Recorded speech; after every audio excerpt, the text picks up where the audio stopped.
Salut à tous, aujourd'hui je vous retrouve pour une vidéo spéciale sur le poids.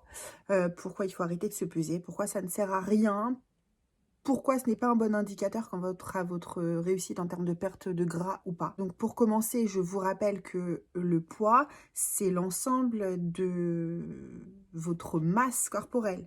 C'est pas que le gras. Ça comprend les os, les membres, les liquides, les fluides que vous avez à l'intérieur, les muscles. Donc deux personnes qui font le même poids n'auront pas nécessairement la même allure. Donc aussi se dire que par exemple le poids idéal qu'on doit faire, qu'on devrait faire, qu'on veut atteindre, il y a pas mal de gens, enfin je sais pas si ça existe toujours, moi quand j'étais jeune on se disait toujours qu'il fallait peser à peu près 10 kilos de moins que sa taille. Genre je fais 1m65, mon poids idéal c'est 55 kilos. Bah non en fait. C'est important d'avoir ça en tête aussi de base, de personnes qui, je sais pas, qui vont avoir à peu près le même taux de graisse, vont pas avoir le même poids non plus. On peut avoir des os plus lourds, moins lourds, des membres plus lourds, plus légers, ça ne veut rien dire. D'autre part, selon le moment de la journée auquel vous pesez, vous n'allez pas faire le même poids. On est plus lourd le soir par exemple, parce que le matin on est à jeun. Le soir, bah forcément on a mangé toute la journée, peut-être bu beaucoup d'eau, accumulé beaucoup de choses dans l'organisme, donc on va peser plus lourd. Ça, c'est pour revenir sur la base. Ensuite, surtout quand on est une femme, les hormones influent beaucoup sur le poids tout au cours du mois. Les périodes où on va retenir plus d'eau, comme avant les règles par exemple. La chaleur, le temps, la météo, ça peut influer là-dessus aussi. Si vous buvez beaucoup ou pas assez, ça va influer. Alors le sport, si vous vous êtes mis au sport il n'y a pas longtemps, il y a de fortes chances qu'à un moment donné, vous pesiez plus lourd. Ça ne veut pas dire que vous êtes plus gros, que vous avez pris du gras. Donc c'est aussi pourquoi au bout de quelques mois, imaginez que vous avez fait un régime, vous avez été assidu, enfin un régime, j'aime pas trop le terme, vous mangez bien, vous faites du sport régulièrement, vous vous pesez, là c'est la catastrophe, vous avez pris 2 ou 3 kilos. Si vous prenez en photo, vous allez voir que par contre il y a une différence, ou alors vous flottez un peu dans vos vêtements, ça ne veut rien dire. Donc il faut arrêter avec ça en fait. Vous stagnez, vous pesez toujours le même poids, c'est le moment où vous allez vous dire non mais c'est pas possible, ça me déprime, je vais tout arrêter, c'est pas possible. Donc, première chose, je répète, le poids, ça ne veut rien dire. Arrêtez de vous dire que vous devez atteindre tel ou tel poids, c'est bidon. Vous ne pouvez pas savoir quel est votre poids, entre guillemets, idéal, surtout si vous faites du sport et que vous n'en avez jamais fait. Comment vous pouvez savoir? Vous ne pouvez pas savoir. Le muscle, en plus, je l'ai déjà dit, c'est pas qu'il pèse plus lourd que le gras, c'est qu'à quantité égale, à volume égal, visuellement parlant, le muscle prend un peu moins de place, de l'ordre de 10% à peu près que la graisse. Donc, si on a 2 kg de graisse, 2 kg de gras, visuellement, le visuel n'est pas du tout le même. Donc, si vous vous musclez et que vous perdez en plus du gras, forcément, vous allez être plus lourd. Donc, c'est quelque chose qu'il faut vraiment avoir en tête. D'autre part, si vous êtes remis au sport il n'y a pas longtemps, il faut savoir quand même que les muscles, au départ, vont avoir besoin d'eau, de retenir des choses, des glucides pour pouvoir fonctionner correctement, se former, etc. Donc, si vous avez une activité un peu intense par rapport à d'habitude, ou même après une séance un petit peu plus forte, vos muscles, ils vont retenir des fluides, des liquides. Donc, ils vont être gonflés. Au début, on peut avoir les muscles qui gonflent, comme ça, avoir tendance à un peu gonfler. Après, petit à petit, les choses vont se remettre dans l'ordre, en fait, et vous allez le perdre, tout ça. Donc, mais ça met du temps. La fluctuation du poids, en fait, quand vous perdez du poids, c'est pas je fais 65 kilos et là je descends à 500, à 62 et ça y est, c'est fini. C'est je vais descendre, je vais monter à 65,5, je vais descendre à 63, ensuite ça va remonter à 64. Ce n'est pas quelque chose de stable. Donc ça sert à rien de se peser tous les jours, une fois par semaine par exemple, ce serait largement suffisant. Et encore, une fois par mois, 2 fois par an, ce serait largement suffisant, j'ai envie de dire.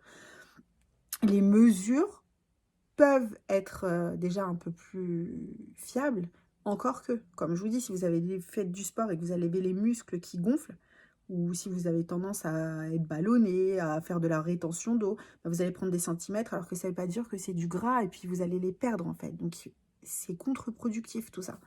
Qu'est-ce qu'il y a d'autre? L'eau. L'eau, elle pèse pour beaucoup dans notre organisme. Si vous buvez beaucoup d'eau, notre corps comment dirais-je, est constitué majoritairement d'eau. Donc ça aussi, ça va jouer sur votre poids. La quantité de fibres que vous allez absorber. Est-ce que vous allez aux toilettes souvent ou pas? Ça va forcément jouer sur votre poids. Il faut l'avoir en tête. Donc du coup, il y en a beaucoup, j'en vois beaucoup qui tous les jours suivent leur perte de poids. Bah là, j'ai perdu 500 grammes, là, j'ai perdu 200 grammes. Ça veut rien dire, c'est pas nécessairement du gras, cette différence. D'ailleurs, je le répète, on perd pas du gras comme ça en 2 jours. Si après un repas un petit peu riche aussi, il faut savoir que vous allez peser plus lourd parce que votre corps pour éliminer, en général, il y a beaucoup de glucides quand on fait des cheat meals ou quand on a mangé un petit peu trop. Votre corps, il va avoir besoin d'absorber, de retenir beaucoup plus d'eau pour pouvoir transporter tout ça, en fait. Il y a le sport aussi, les glycogènes, c'est-à-dire les réserves de glucides principalement que votre corps va emmagasiner et garder comme une réserve en vue d'une activité intense. Il faut savoir que ces réserves, elles peuvent être plus ou moins importantes. Quand l'organisme est stressé, il peut en stocker davantage et ça va peser aussi. Donc en fait, et vraiment, surtout si vous faites du sport, si vous avez une activité, si parfois vous faites des séances intenses, si vous courez longtemps, ou beaucoup, ou fort, ou vite, ou que vous courez même un peu et que vous n'avez pas du tout l'habitude, euh, vous allez nécessairement, à un moment donné, à plusieurs moments même, voir que votre poids, il augmente. Si vous vous pesez, encore une fois, vous allez vous démoraliser, vous allez avoir tendance à avoir envie de tout arrêter, à vous dire: «Ah bah vas-y, enfin, ça sert à rien, de toute façon, j'y arrive pas, je maigris pas, je fais tout ça pour rien». Mais il faut vraiment du temps pour voir la différence, en fait. C'est comme pour tout, et c'est pour ça aussi que je dis souvent que se prendre en photo, c'est beaucoup plus fiable parce qu'on ne se voit pas changer. Vous vous regardez tous les jours dans le miroir, vous ne vous en rendez pas compte parce que les différences, elles sont infimes d'un jour à l'autre et puis que vous vous habituez petit à petit au physique, à l'image que vous renvoie le miroir en fait.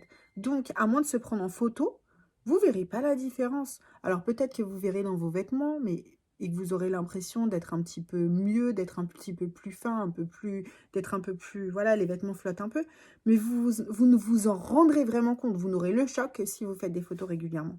Donc voilà, laissez tomber le poids.